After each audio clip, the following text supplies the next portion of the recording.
Fine. Data input stream, data output stream, object input stream, object output stream. But when we look at these two, we also have to look at the corresponding interfaces, and mainly it will be the interfaces which we look at. Data input and data output are interfaces. Object input, object output are interfaces. Okay. And one more thing which we have to look at is the random access file, and reading, writing to a file where you have an option of opening for reading and writing both. So create a random access file, and then you should be able to read as well as write in that session itself, fine, with one object. Okay. If you create a file input stream, you can only read from it. If you create a file output stream, you can only write to that. Okay. Yeah. Read, write both. And not only that, as the name suggests, a random access file means, see, when I use a file input stream, I'm able to read byte by byte, but in the same sequence as is the sequence in which the file is there. I want to start reading from somewhere in between. Of course, you have the skip method. Yeah. Okay. But after having skipped, can I go back and start reading again? Unless you have marked. Okay. Mark may give me the option of going back. Fine. Okay. Right. But I want to go back not to the marked position. Sometime I might decide to go back to some other position. Can I move around in the file? Okay. So random access file, right, as the name suggests, random access. Within the file, yes, you should be able to move anywhere and then start doing your read or write operation there.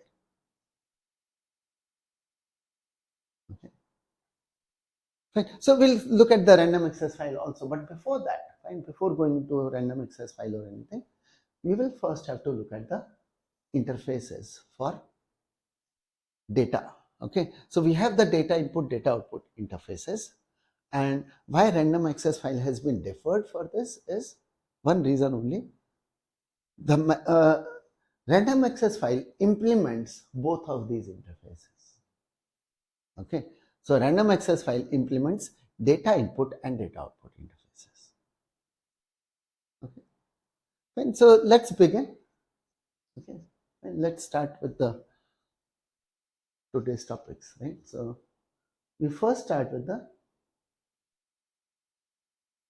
okay, so and so we first look at the data output interface.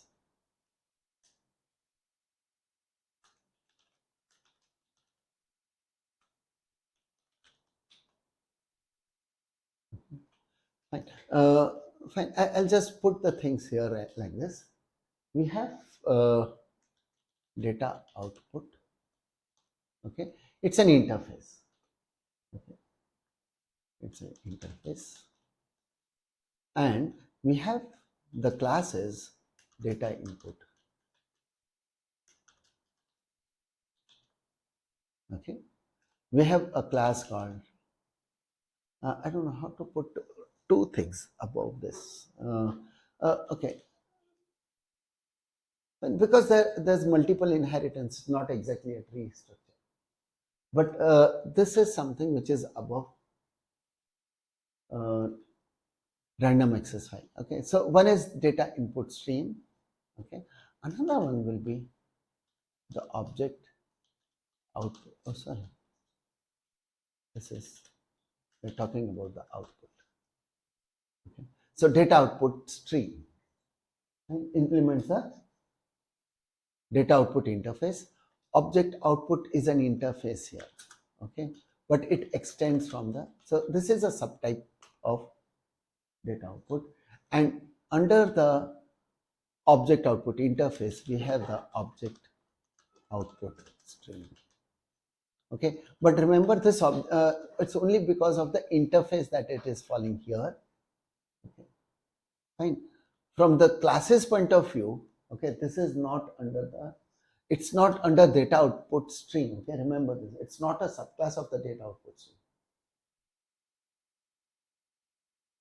Fine. Okay, it is a subclass directly under the output stream.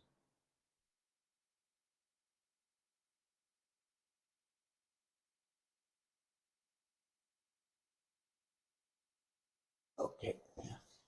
Let me just show. Yeah. Okay, I'll just only show the related things, not the entire hierarchy. Okay, just for the hierarchy's sake. Yes, we are looking at this from the point of view of the hierarchy of the classes. Okay, so we have a class called the output stream. See, almost exactly similar thing will be applicable even to the input stream side. I'm not writing all the subclasses here. Okay, so this is a class, right? From here, there is a, okay, we have one interface here. Okay, there's a subclass of this called the filter output stream. Okay. So we have a subclass called the filter output stream.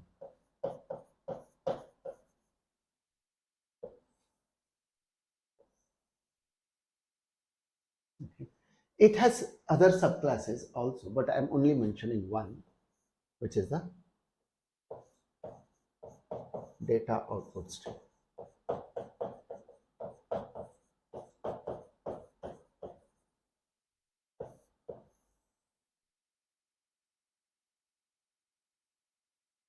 Okay, so this is the, as far as the class inheritance is concerned, this is how it is. Okay, now how do things fit in here with those interfaces? Is we have one interface which is a super type here. Okay. I'm showing with dotted line the interfaces. We have this interface called the data output. Okay, so this is what is implemented by the data output stream. Okay, we have a sub interface of this called the object output. Okay, that's also an interface. So dotted things are interfaces.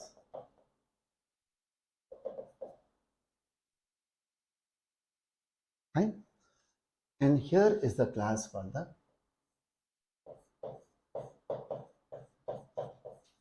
object output stream.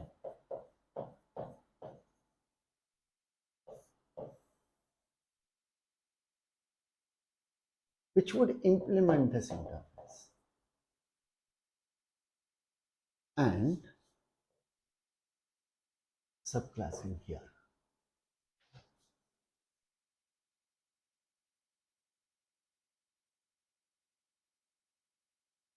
Okay.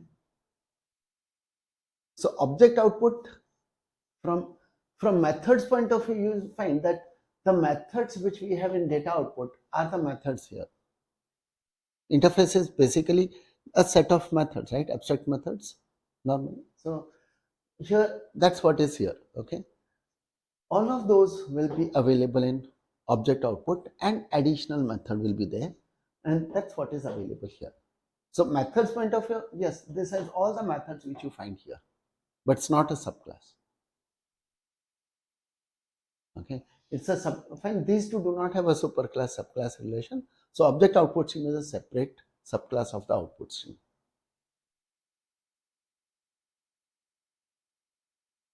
Okay, fine. Input stream also similar thing. Okay, fine. So you'll find input stream. There's a filter input stream. There's a data input stream. Data input stream implements data input interface, fine, which is extended, and we have a sub interface of the data input called the object input. And there is a class called the object input stream which would extend from the input stream. Okay. Fine. Also, these two, this one, data output as well as the data input, they also participate in another place.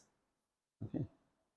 So we have this kind of a figure.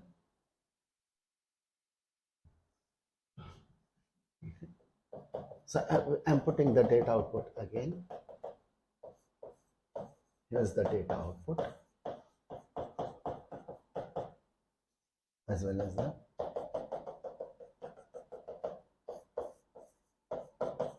data input. And we have a class to implement both of them.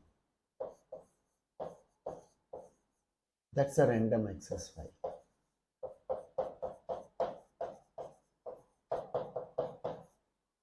Okay, so that's going to implement here. Random access file, subclass of the object. No superclass like this.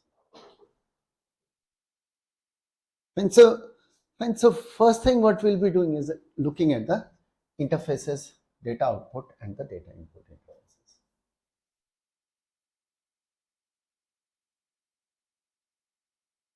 Okay, so let's look at this. Yeah. Yeah.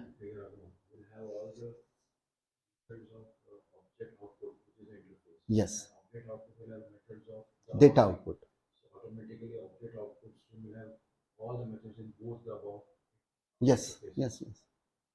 Plus it is a subclass of output stream. Which one? The object output. Object output is an interface. So data output stream is also implementing that. It's only implementing the data output interface. Okay, so object output stream will have all the methods that data output will have. Plus object output method as well. Yes. Okay. Okay. Now let me tell you what exactly it is here. Okay. So when we talk of object output and data output, the difference between them, right? The interfaces point of view. Okay. So from the interfaces point of view, our data output deals with mainly the primitive types. This deals with handling the primitive types. Okay. Of course, it is also handling the text, primitive types and text only, not any kind of object. But this one has additional things to deal with.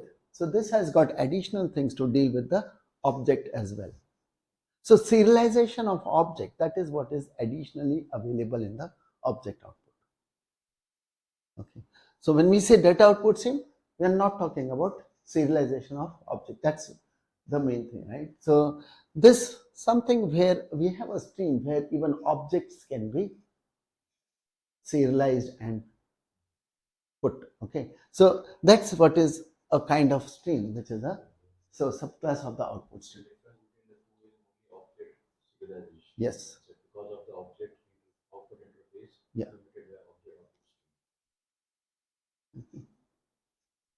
Fine, but they are not. So these two are not related as superclass subclass. That is what I wanted to highlight. They have methods in common but not related. Yeah, not related. Okay, so through interfaces, how they have managed. This is how that it's like this. Okay, so let's look at this. Start with looking at the interface called the data output. Right? If you look at the data output interface,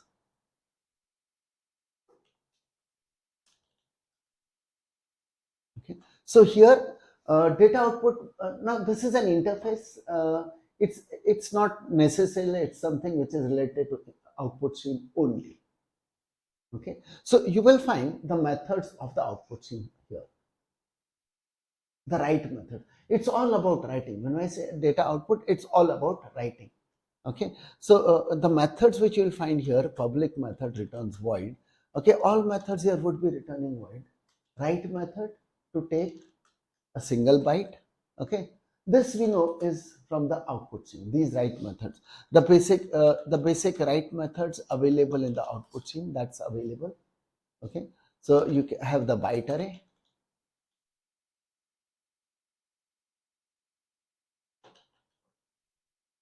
And as well as you will find integer offset and integer length. So exactly same. Find these methods plus additional methods which we have. Okay, so this is what was there always in the output stream also for writing purpose. 3 write methods, right? And so additional methods which you find, okay, public methods here will be returning void, okay, and they're all right methods only. There's nothing other than right. Okay, so yeah, now what do we deal with all the primitive types. That says, okay, you can write a byte by giving a time. You can use void, and you can say write short. Okay. Write byte short int. Okay, you can give a int value, long, and that's fine. So you can use all primitive types. It's an overloaded, so it's not overloaded, but yes, all range of methods is available to deal with primitives. Float, okay, to get a float,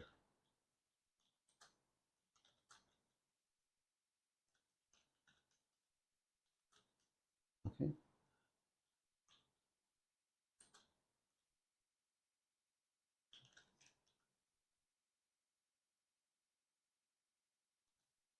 write char, and you can give char type. So every primitive type, okay, you can even write a boolean.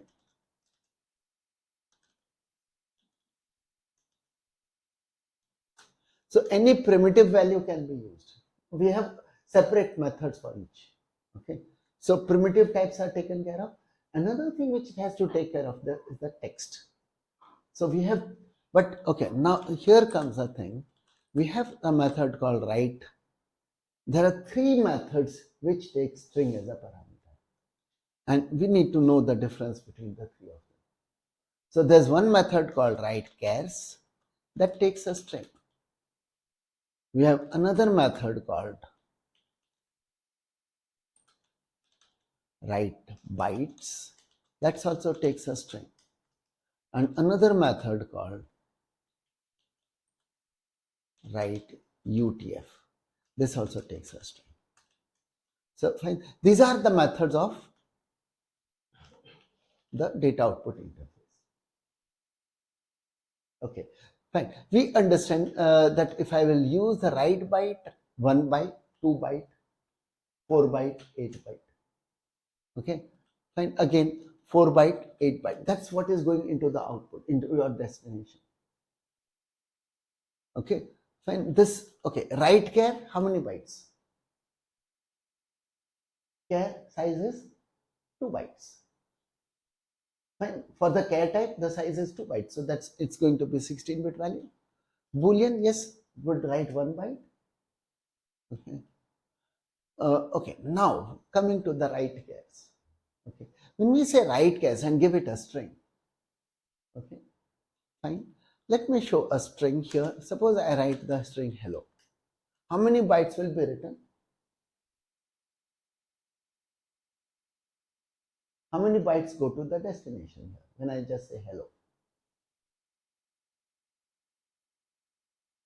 Write chars. Char in Java is 2 bytes.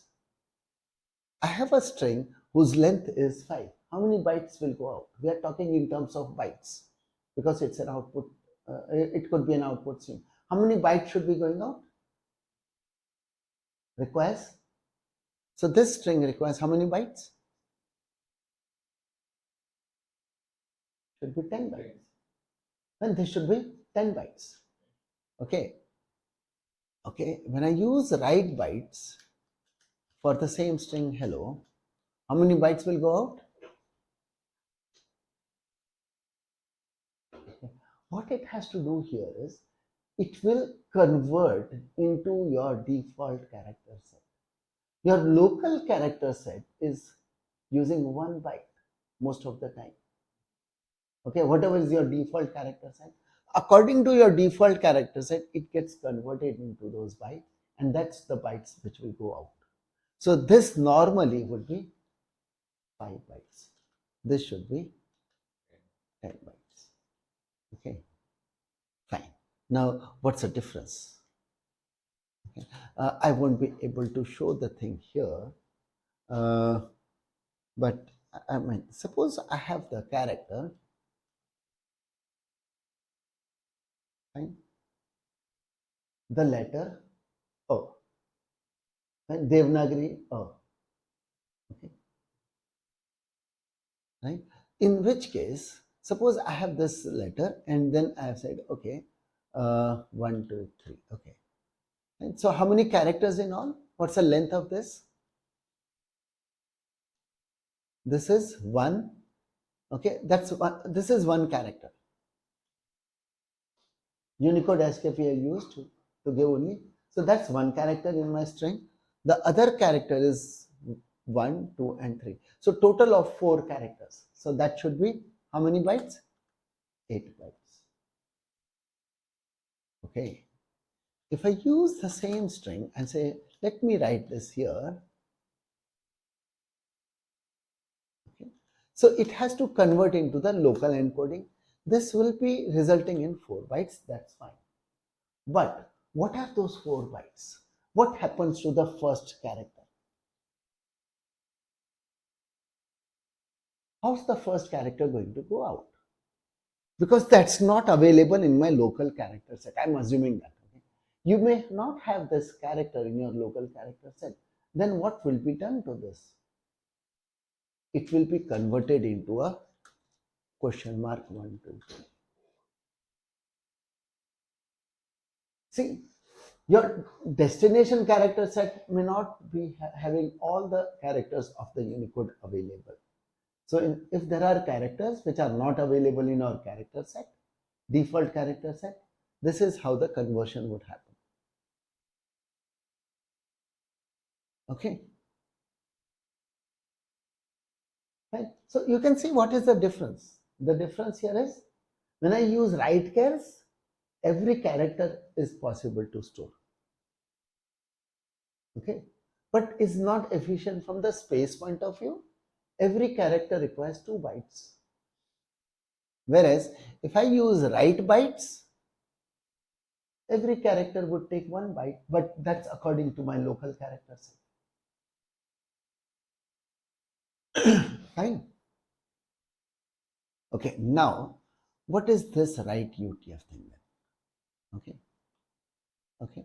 So in write UTF, if I had to say hello,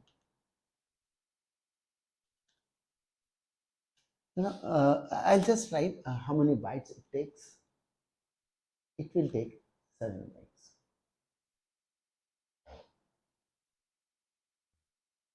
Okay, we'll see the explanation later. For this thing, okay, if that's my string, fine. For this, how many bytes do you think? Okay, I'll put it this way. How 7 has come? 7 has come as 2 plus 5. 2 additional bytes are there initially. Okay, fine. So this will be 2 plus.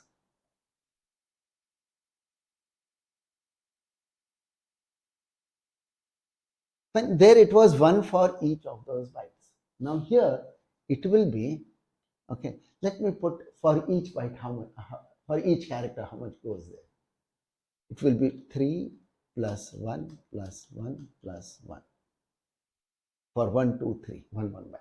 But for that character, it will take 3. Okay, so total bytes is 5, 6, 7, 8. So this is 8 bytes.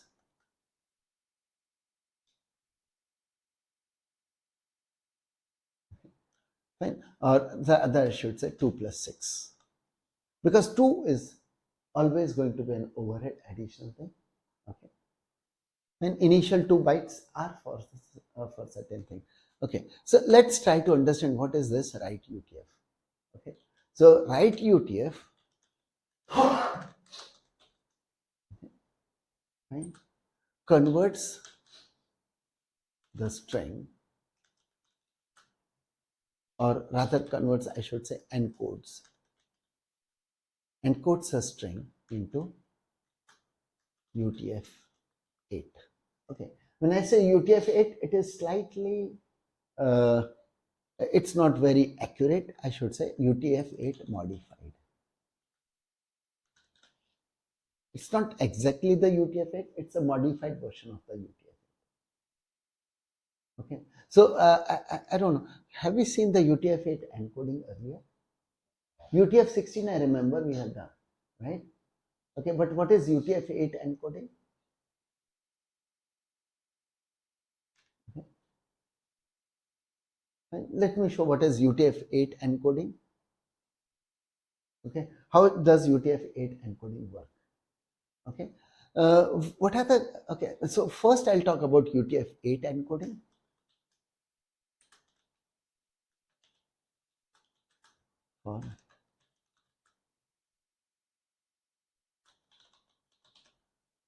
Fine. So we have the UTF-8 encoding for encoding all kind of Unicode characters. What's the range for Unicode character? What's the numerical range for?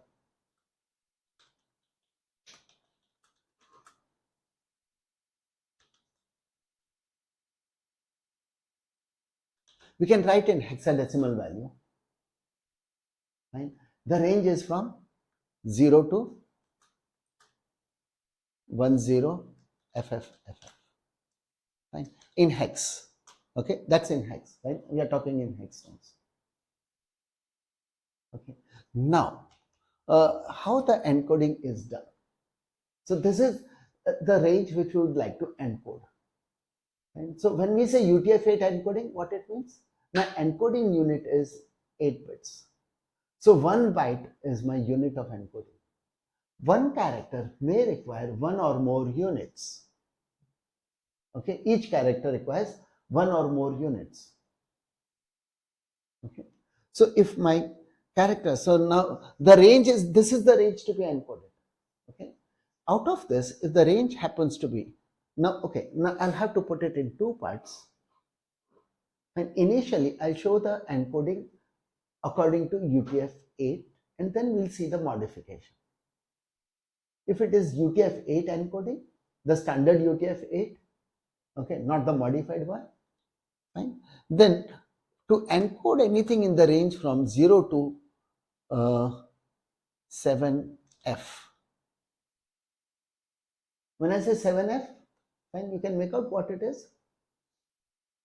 The least significant bits, 7 of those are used. Okay, so it is all zeros, but in the last 7 bit there can be something non-zero. So non-zero only in the last 7 bits. So we are only interested in that part. Okay, so this is encoded into 1 byte, 1 byte. Okay, and that byte would be nothing but same as the least significant byte of your, and it's nothing but the same value, right? So this will always start with, this will have 0. Now I'm putting the bits here. Okay, bits are, most significant bit is 0 followed by some, okay, let me put in lower case. Okay, 7 bits are there. Okay, I put X for the 7 bits which are the non-zero bits and possibly non-zero. So this is 1 byte encoding. Okay, fine. If the things happen to be in the range from 80, fine, after 7F, the next would be 80 to 7FF. Oh, when I say 7FF, how many bits? 11 non-zero bits, right? Yeah, I should have put, okay, this is 7.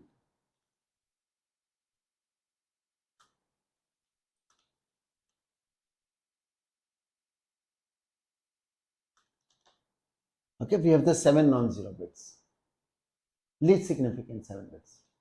Here it is 11 non-zero bits. Okay, so it is at least 11 bits in length. Okay, I need to encode 11 bits. There I have to encode only 7 bits, if that was the range. Here I have to encode 11 bits. And how it would be encoded?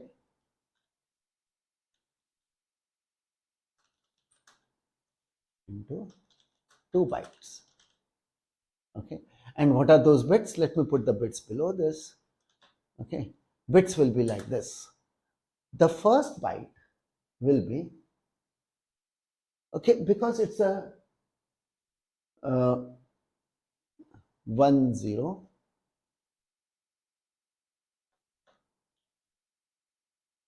okay, followed by, okay, this would then be followed by, sorry, I have to put here, first byte is 110, okay, second byte will be 10. So you can see there are 11x for the 11 bits. They will be in that same sequence, okay, and bits in the same sequence. Okay, so these are the 2 bytes like this. The first, what you find here is, if it's a single byte encoding, the byte which you get starts with a 0. If it's a 2 byte encoding, the first byte which you get starts initially with the first 3 bits as 110. So 110 in any byte, if you receive, you understand that this is the first byte of a 2 byte encoding. It's the first byte of the 2 byte encoding. That means my value is in the range from 80 to 7FF. And then I have to extract and I can reconstruct those 11 bits.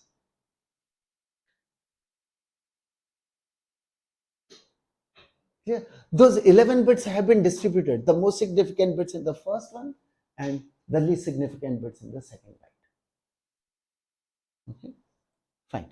Now, if it is in the range from 800 to FFFF, okay, fine. We mean how many bits to be encoded? 16 bits. Okay, it's 16 bits long, right? If the value happens to be more than 11 bits but less than up to 16 bits, right? FFFF is 16 bits for us. Okay, fine. It encoded into how many bytes? 3 bytes. And what are those 3 bytes? Okay, you will get those bits. Let me, I think I can copy from here first and let me make the changes then.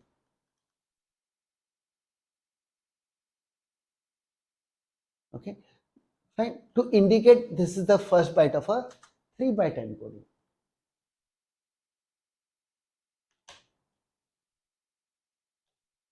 Okay, yeah, okay. See, 10 indicates it's a continuation byte. There must have been some byte before this. See, when you find a byte which starts with 1110, you know this is the first byte of a 3 byte encoding. Okay, if it starts with a 10, then you have to look for the previous byte only. Okay, fine. Oh, here also it is starting with a 10. Yes, I look for the previous, and then that also is 10. Then I'll still look for the previous. So this is actually the third byte of a 3 byte encoding. Fine. So 10 indicates it's a continuation byte.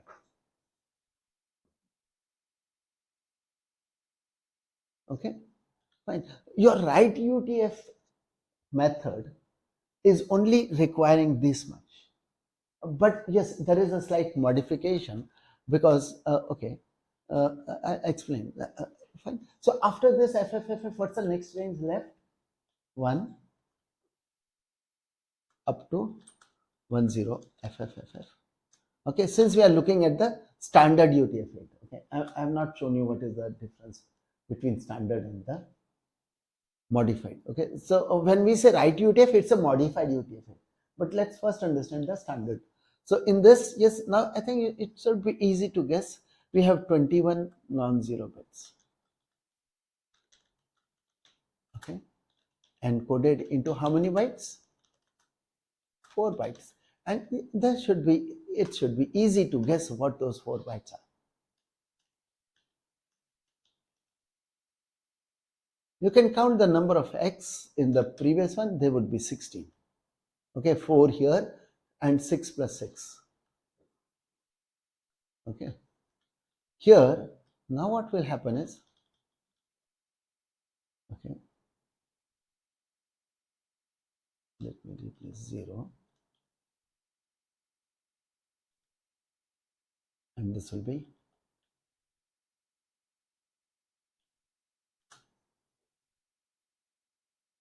21x. Okay. Your first byte is indicating this is the first byte of a 4-byte encoding. And then those 4 bytes will follow like this. Okay. In Java, okay, string is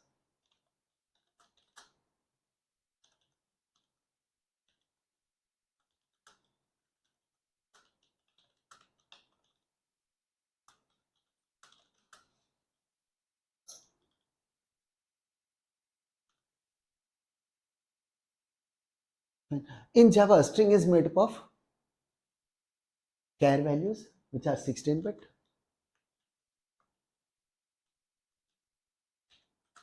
already UTF-16 encoded. It's already an encoded value according to UTF-16. When high surrogate, low surrogate, that surrogate pair is there if it's a supplementary character. Okay, so this range you will never get. You won't get the range of, so the last case is ruled out here. It has to encode every character, so it has to only encode 16-bit value. So modified UTF-8, okay, is encoding up to this point. That's one thing, but we'll see the difference. There's still some difference here.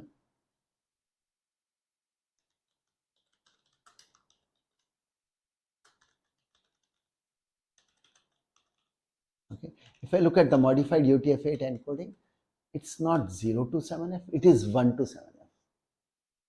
Then how do I encode 0? So for 0, what they have said is put it in this category of 2-byte encoding. 0 is also encoded into 2 bytes.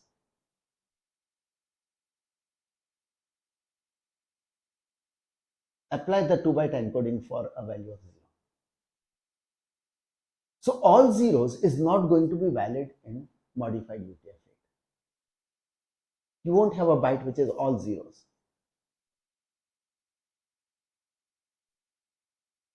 Okay, so the modified UTF-8 is only for this.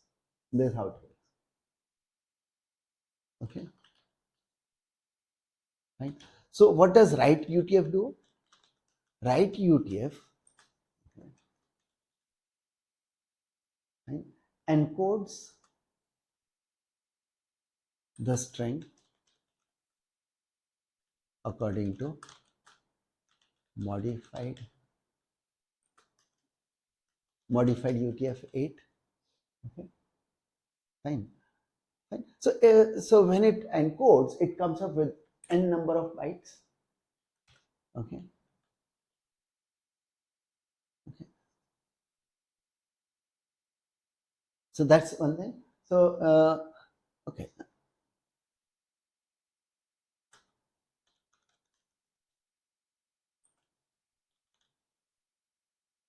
Okay. So each write UTF first writes a 2-byte value.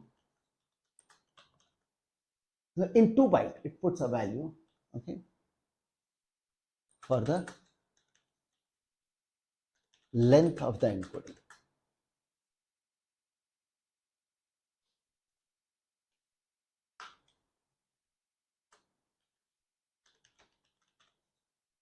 Okay. So if it is encoding, yes, it has to first write the 2 bytes for the length of encoding, then the encoded bytes follow.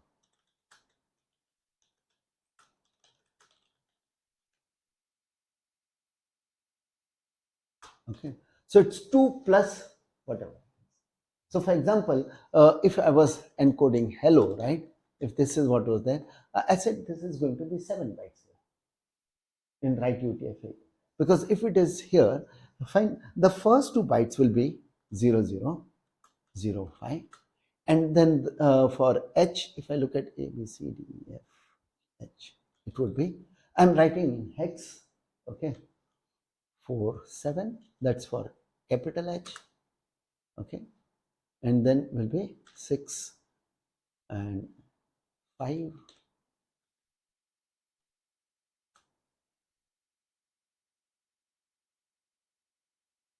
okay, and that's C, right? So 6 C, 6 C, and yeah, O is for F, not 6F. This is lowercase, so 6F, yeah, 7, sorry.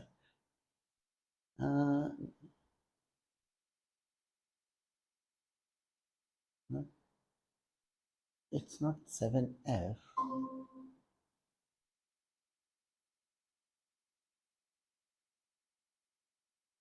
4, 7, 6. Yeah, not 7F. Okay, whatever the value for O will be, 6C, 6, 1, 2. Okay, it is 6C, 6F. This 6F. Okay, so these are the bytes, right? The idea here is 0005. That's your 2 byte for the length of the encoding. It says this is then followed by the 5 bytes of the encoding. Okay, and so write UTF is 2 plus the encoded bytes. 2 byte, how many more bytes follow?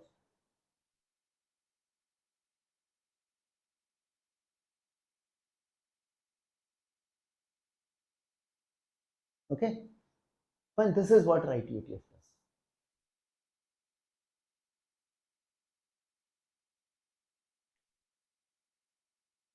Okay, so clear about what is write UTF. Okay, how it does the encoding. So it's modified UTF-8 encoding which is taking place there.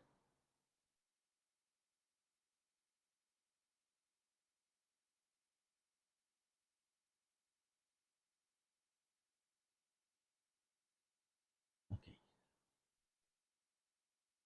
So data output interface is fine. Okay, let's go back and see what were the methods in the data output, taking care of all the primitives. Plus 3 ways of writing a string. One is chars, so just store the strings, store all the character values, 2 bytes, write bytes, convert to the local character set, and then put the encoded values. Okay, and last one is the write UTF. Right? In write UTF, you won't lose any value. If it is, if you have more of ASCII characters, it's more efficient compared to the write chars. Right? Not wasting 2 bytes for everything. Okay, if it's ASCII, it's from 0 to 7F. ASCII is 0 to 7F, 7-bit code. Okay, so you expect non-ASCII characters also to be part of it. Yes, then you can go for the write UTF. But anyway, write UTF also has that 2 byte length, and that also, there's a good idea. Find why that 2 byte length is going to be useful. Okay, fine. For the purpose of reading, if you want to read and you are at that position where some UTF string has been written, fine, what's the length of the string, that needs to be known to know how far you should read. Suppose you had written write bytes, right? Fine, and you had put a string there. Now, what is the mechanism for you to recreate that string back? You don't know, you don't have a delimiter or anything at the end of the string. Okay, you don't know how many bytes to read there. Fine. So write UTF from that point of view has the length. So if you are at the start of a data where the write UTF had written the data, yes, you can easily read it back. Okay, it can that string can be recreated. Okay, so write UTF that way is a better thing for handling the strings. Okay, so now coming to the data input, right? So we're only looking at the interfaces currently. So if I look at the data input interface, yes, what are the methods I should be having? Okay, now similar to methods of the input stream, or you would expect that, right? So methods of input stream, what were they?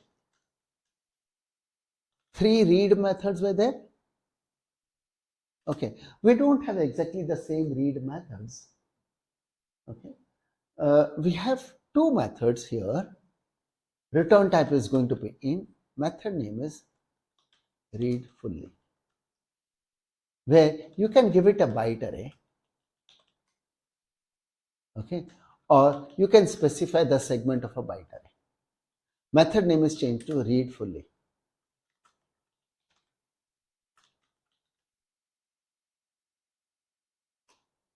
Okay, and then we have all the other methods which are to deal with the primitive types. So reading a single byte, yes, you would go for the public method. What's the return type for the method like read byte? So now you don't have parameters except for the first 2 methods. Other methods will not have any parameter. Okay, when there you are asking it to populate in the array.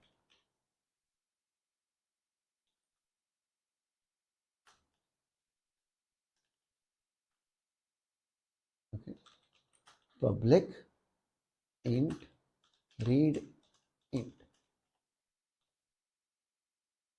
public float read float.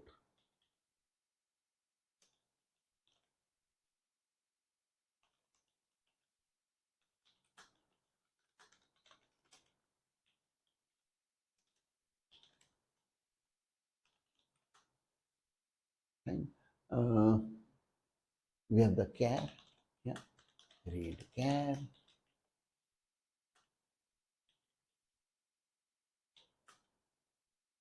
boolean. So anything written using the method of the data output can be read by corresponding primitive value methods for the corresponding primitive type. So we have the read boolean. Okay, so this is taking care of the primitive. We have 2 additional methods related to primitives. Okay, one is a method. Both these methods are we have the method called read unsigned byte. The return type is int, but only 1 byte is read. Okay, when the return type is byte, you know the range of byte is -128 to +127. Whereas when we say read unsigned byte, it returns the value is in the range from 0 to 255. Okay, the int is read as an unsigned value. Okay, fine. Same way, we have another method to return int. Name of the method is read unsigned short. It will read 2 bytes, but as an unsigned type. So 0 to 65535. That should be the range. Okay, so this is what primitives are handled. Now, as far as the text is concerned, we have only 2 methods. Okay, public method returns string. One method is the readline method. So what does readline do? Go up to till you find a new line character, whatever is there, convert it from the local character set into the Unicode and create a string for me. Create a Java string. Okay, so it's a delimiter based new line. Okay, fine. See, if we have to read, we should know how much to read. So what's the other method? What do you expect? Which other method? read UTF. UTF, there's a length available in that when it was encoded and written, right? So that string can be recreated. Okay, and so that's the methods of the data input. Okay, and we can have a look at the class. So clear with these two interfaces, mainly dealing with the primitive types. And what we also saw here was the UTF-8. Find how UTF-8 encoding works. Yeah, unsigned would be reading only 1 byte. And when I say unsigned byte, the range, byte has a range from -128 to +127. Okay. Whereas when I say read unsigned byte, this will be from 0 to 255. So it's returning an int type because byte cannot hold a value which is 128 to 255. Right? And this will be from 0 to 65535. Okay, 2 byte value. So it reads 2 bytes from the source, 2 bytes will be fetched. That's our thing. And it's not going to. Right? Clear?